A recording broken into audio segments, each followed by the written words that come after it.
Hey there, guys! After 2 whole years, finally, the wait is over, guys. The Culling Games arc is here. Now, last time we saw just how messed up things got after Gojo was sealed. Whole Shinjuku area was reduced to rubble when Sukuna took over Yuji. And because of that, whole area is now flooding with those curses, and the higher-ups have laid out the orders to kill Yuji. And guess who took that job? Yuta himself. So let's go back a few hours earlier to understand how Yuta found Yuji and cornered him.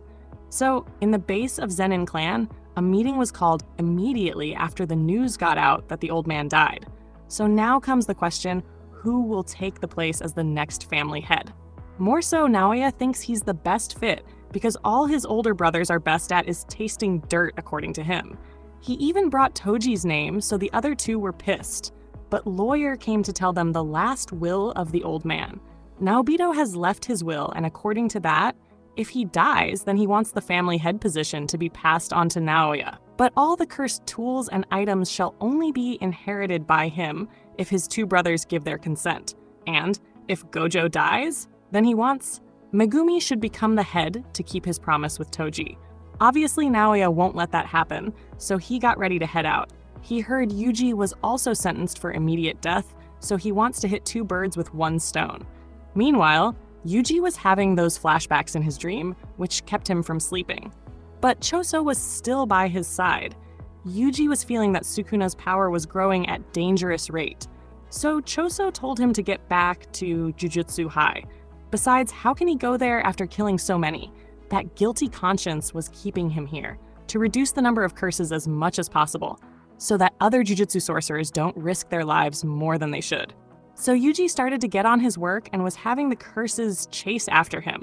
That way, whenever he gets the chance, he was killing them off. Honestly, the action sequence is blasting for this season as well. And now that Yuji gathered most of the numbers and took them under the bridge, the work gets complete in an instant. Yuji was also growing by miles with his cursed techniques. But then, Naoya found them. He saw Yuji is still unaware of the death sentence he got from the Senate of Jujutsu Sorcerers, but Naoya cares more about killing Megumi first, so he really decided to let him off after breaking a limb or two.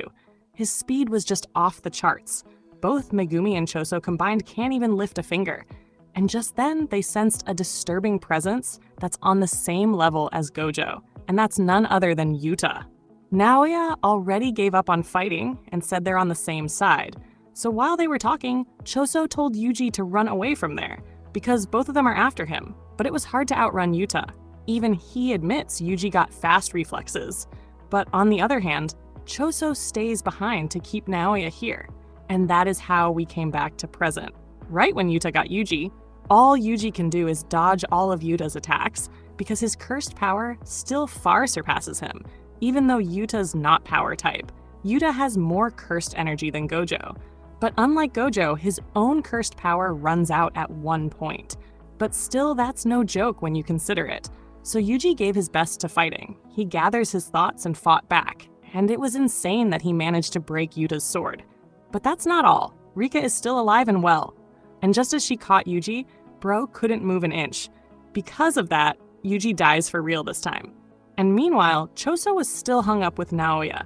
At this point, you can't even say that it's a fight. Choso was like a punching bag to him, but he found a loophole in this. At last, he started to predict where Naoya will come at him, but still, it wasn't enough. Naoya pulled out his blade this time. He never uses it unless it becomes necessary. So now, Choso will die a slow death from bloodletting. Even so, Choso lets out his trick and created a whole tsunami of blood. It's his technique that lets him convert the cursed energy into blood. So Naoya gave it his all to run away from it. But he just couldn't, after the whole tsunami of blood passed. Now Naoya can't move, so it was an open chance. But Naoya didn't get it yet. But all the blood that was dropping down from ceiling could also act as bombs for Choso. So finally, Naoya was near defeat. But before he kills him, Yuta came back and saved his sorry butt. Naoya was one fortunate bastard, but he's still near death's door, because that blood was poisoned. So Yuta offered to help with reverse curse technique only if Naoya himself goes to report Yuji's death to higher-ups. So while that's been done, Yuji was seeing his old memories. If I speak it clearly how much I understood, It involves how he was born.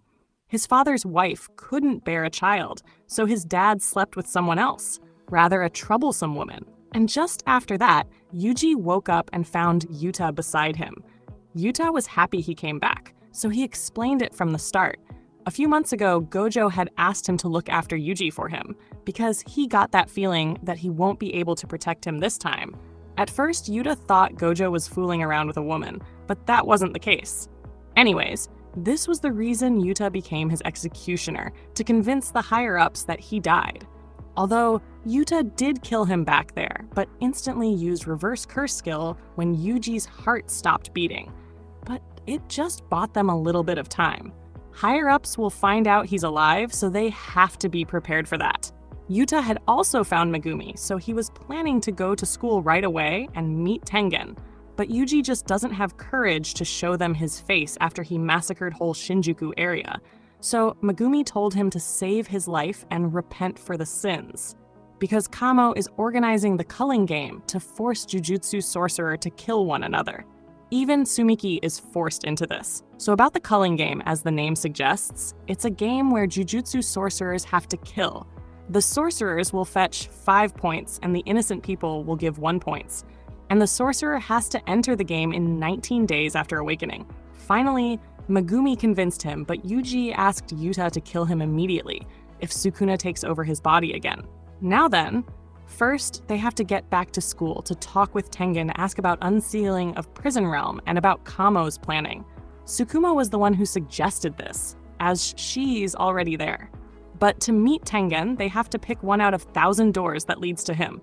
But that's when he asked about Nobara, and Megumi's silence gave the answer.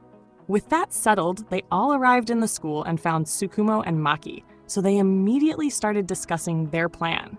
Here, Choso said he can sense where his brothers are, so that can lead them to the right door. But who was he? Well, Yuji had to say he's his older brother for now. And with that, when they found the place, they saw blood spots and asked whom does it belong to. And all Tsukumo can say that everything began right there. Some scenes hit harder when you know the past. But anyways, they finally met Master Tengen in that subscribe space. And right there the video ends, so stay tuned to watch the upcoming parts on my channel. And for that, make sure you are subscribed to the channel and hit the like button if you enjoyed the video.